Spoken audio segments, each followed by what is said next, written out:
This one came from you, from that beautiful brain of yours. How do I talk to my children about big decisions they don't have a say in? So this came up for me on Wednesday. So this was yesterday. Now, Joe, I know you can't relate to the situation that I'm having, but you can relate in the same, sphere of what we're dealing with. My child is about to change schools. He's graduating out of his K-3 school and moving on to a different school, which then gets fed into by a bunch of other schools. So Okay. me and his mother have decided to take him out of the public schooling system and put him into private schools. Okay. All So right. we're moving him to a Catholic school out here in Gettysburg. Um, Me and her had a discussion about it for about an hour, weighing the pros and cons about it, talking about money, because private schools Yeah. ain't cheap. Talking about the benefits of having the private school and all this. And so we kind of worked out a nice plan between the two of us, but the looming cloud on the horizon was talking to the child about, hey, look, man, uh you're about to embark on a new adventure. And as an 8-year-old, he took it as an 8-year-old. He was very much, upset about it. He was worried that he was going to lose all his friends that he built, over the last couple of years and all this. And so it was up to me in that time period between the morning of Wednesday to about 5 p.m. when I can talk to him. I kind of had to go through all these different talking points that I could bring to an 8-year-old about a decision that has to be made for the benefit of him without him having any consent or any choice in the decision. And how can I talk to the kid without talking down to him and kind of get on his level about it? So it was pretty rough. Um, After his mom talked to him, he was breaking down in tears and just couldn't believe, oh my gosh, why is this happening and whatnot. And so my whole thing, once I finally got to talk to him, was like, hey, look, man, like, you're changing schools anyway, right? We're not Yep. going to stay in the school that we're sitting in anyway. And this isn't the first time that we've moved him out of schools. He started in Montessori from from preschool to about grade one. And then, like, I was explaining to him, like, hey, look, man, we've done this before, right? You still talk to your friends from your other school. You're still going to talk to your friends from this school. And the reason that we got to do this, we've talked about, right? And so for me as a parent, I'm very open and honest to a point with my kids. Um, we've talked about how important for us education is probably the most important thing. We talk about goals for the future and not just the instant gratification of what we're doing now. And so I said, hey, man, why do you think we're doing this? Why do you think we're moving you into a new school? Like, I want to know, like, what your thought process is. What anxieties do you have? What problems do you foresee? What can we make? What can you and I talk about as father and son to help make this process a little bit easier for you? Right? Because I He's like, don't. the only thing that'll help me is a Switch 2, Dad. Well, we'll get to what we're nerding out about. You cool your jets, Joseph. Um, and so, and that's kind of the parental take that I have is like, I never want to talk down to my kid, but talk on the same level as him, um, so that it doesn't feel like his feelings don't matter. And I said Yep. to him, I said, hey, look, man, first off, let's go. What anxieties do you have about moving into a new school? Like, what do you have here? Let's talk about it. And he's like, well, it's a new situation. It's a new school. It's a religious school. Um, but also, I've built all these relationships with these people and I'm just scared that I'm never going to see them again. And I said, well, look, like, buddy, we live in small town PA. You're gonna, you know, we have the phone numbers for all these kids. You're still on baseball that's based in that town. We still have all their contact information. We go to Halloween every night or every year with them and all this. Like, and to be honest with you, bud, you're like a social butterfly. You can kind of go into any new situation and be able to flourish and find new friends because you're kind, you listen, you're empathetic, you know how to, take care of people, but also you just have that personality that people gravitate to. And he's like, "Yeah, no, I okay, I know." And I said, "Well, why did we move you there? Do you understand why we moved you there?" And he's like, "Yeah, it's because education comes before everything else." And I said, "Yeah, bud." And I said, "Look, you got to think about the long game, like we've talked about. Um, Colleges are kind of like jobs. You don't automatically get in, and you have to apply to multiple jobs to get a new job, and you have to apply to multiple schools, right? There's no such thing as a safety school. Everything is a chance because of the world, right?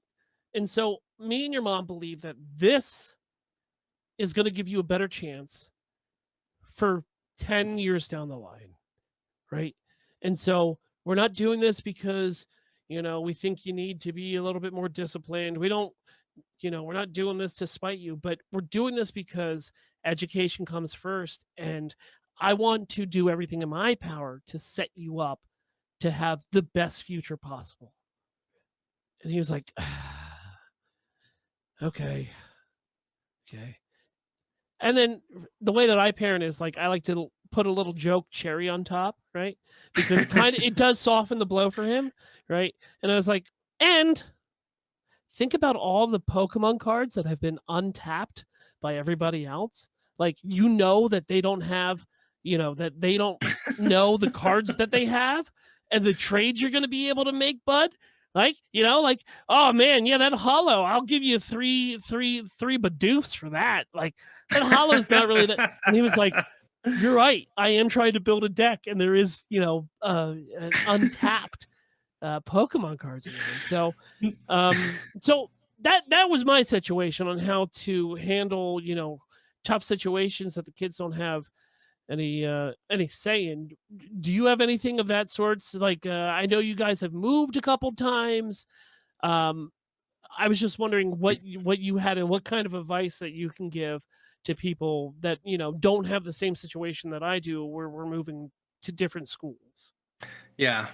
Um, yeah, big decisions for a family are there. Change is not something that anyone does well, let alone kids, and so it's going to cause issues regardless. Um, and yeah, talking through emotions is a wonderful way to go about it, and then talking logically about it as well, because it also helps foster in your kids that while emotions play a good part, thinking things through logically is a huge boon for anyone's life if you're able to do that. And so you talked about the pros and cons of going to this new school, going to a private school, and how yes, it'll be difficult in the short run, but in the long run, it will pay dividends. It will help him out and set him up. We did something similar when we went to homeschooling. We talked to the kids and we actually gave them the choice. We laid out why we felt that homeschooling would be good versus public school, and ultimately left it up to them to decide, at least that first year. After that, we've just operated under the assumption that they would continue on, although they haven't voiced any issues with homeschooling, especially because they can get done with their work in way less time than the public school would take to teach them, and Yeah, then they can 100%. spend more time. I mean, realistically, playing video games a lot. Although our middle child has been reading books a ton. He's just about done with the first 5 books of the Percy Jackson series. Okay. um yeah, so he's been reading that on his own, and then we read with them as a family too. um when I read with my older boys, we're working through the Aragon books, and yeah. Anyway, regardless, I think reading is fantastic to do with your kids, Dark regardless of the Tower. situation.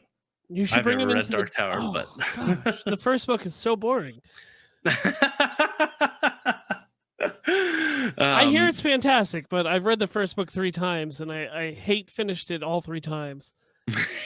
And I own the rest, but it's just like that slog. So yeah, I mean, if you need some horror books for your kids to fall asleep to, I got you. I've been reading a lot of horror fiction recently, so I, nothing really gets those kids to bed quicker than I've got the Seventh Son series. The movie was atrocious, but the books are pretty good. But oh no, that's they not are. no. I have some real horror books to recommend to your children.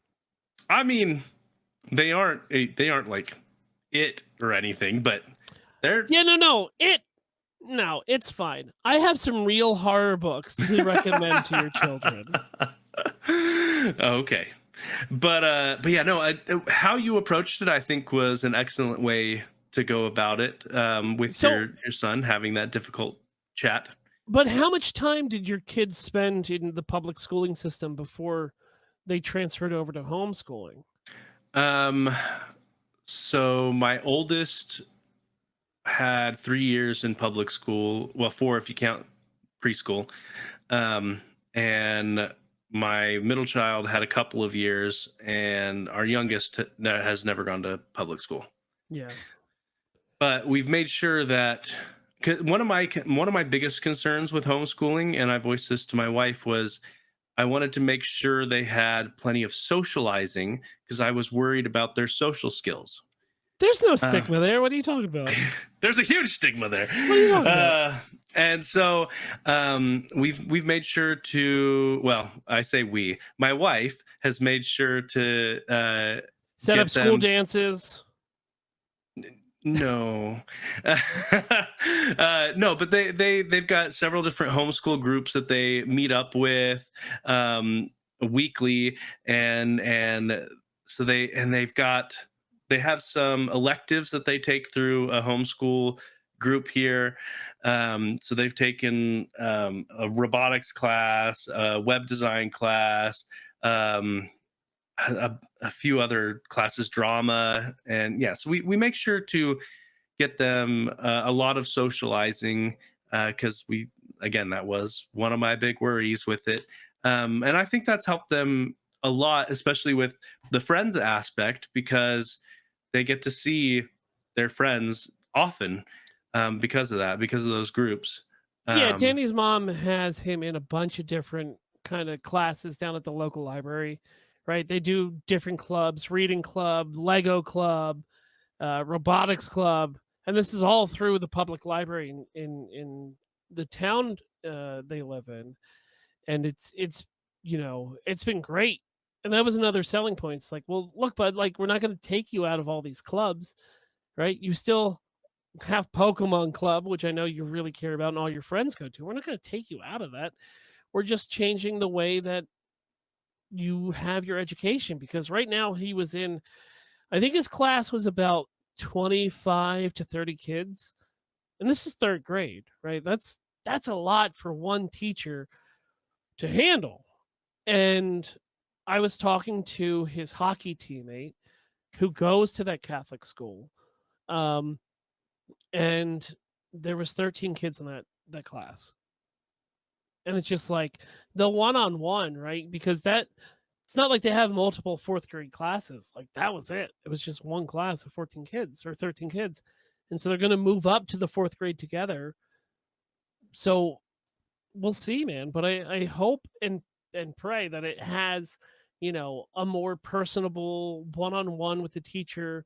We'll work on him kind of, you know, sitting down and really getting to his math because his whole thing is that uh he gets really bored in class because he is so smart. He'll finish his math homework or his math problems in class like 10 to 15 minutes before everybody else. my 10-year-old just popped in and handed me a note. Wise This and is nerdy. this is what I'm talking about. Those are Uh, kids, man. oh man. But yeah. Yeah, Have and you ever had to I do a big move or anything with the family, with the kids or anything like that? uh not really. So when my oldest was 3 weeks old, we moved from Idaho to Tennessee. How'd he take that? I mean, he was 3 weeks old, so So he was kicking he and screaming the entire way. exactly. Yeah. And then when my oldest was less than he was 11 months old, we moved into this house. So the other two have not known any other house, and my oldest doesn't remember any other house. Sure. So they haven't had a lot of big things, big changes other than switching to homeschool. But Well, even small choices, talking that to them and having an honest conversation, and like you said, not talking down to them, because they're gonna know when they're being talked down to. And so just having an open and honest conversation, I think, goes a long way, and it builds skills in them on how to have healthy conversations and honest conversations in the future. sure. So you guys are gonna move soon? Not in this economy. All right, that's fair. I was gonna say, I mean, you wouldn't have to have the drama of moving them out of schools, but you're right. Ain't nobody gonna be moving in this economy. I, if I didn't already have this house and I tried to buy this house in this economy, I could not afford my house. Dude, tell me about it. The house we're in now, like we checked like last week, and it was about 60,000 more dollars than what we paid for it already. And we bought this 2 years ago, 3 years ago, something like that. 2 years ago. And it's just Yeah, like, yeah, we can't. yeah. We're gonna die in this house. We got a new appraisal's not the right word, but whatever they send out when they're like, hey, this is what we think it's worth, and so your property taxes are going to be this. Ours No, was that's literally an appraisal. okay. Well, whatever. Yeah. Yeah, they're Anyway, appraising your they're reappraising your house. but it's not an official appraisal You're not paying process. for it. Yeah. Yeah. Yeah. But anyway, there it was almost twice as much as we paid. Almost. So, yeah. Yeah, no, we could not afford this house if we were to buy it now. Yeah. So, yeah, yeah. So anyway, good Well, luck with the good. future, everybody. I'm not moving anytime soon. I think once we get established in this new Catholic school, that will be our next big thing. Is that I'll move to Colorado and explain to him how important it is. You know, I like to get him established and then make big changes so that he's always on edge about not having stability in his life. Yep. Yeah. Yep. Yeah. Yeah. My wife and I, we've been married for 15 years, and we were already talking about how we might be able to take a trip out of the country for our 30th anniversary. This was a real conversation we had earlier this week. Hmm. Good on you to think that there's still 18 years left in this world.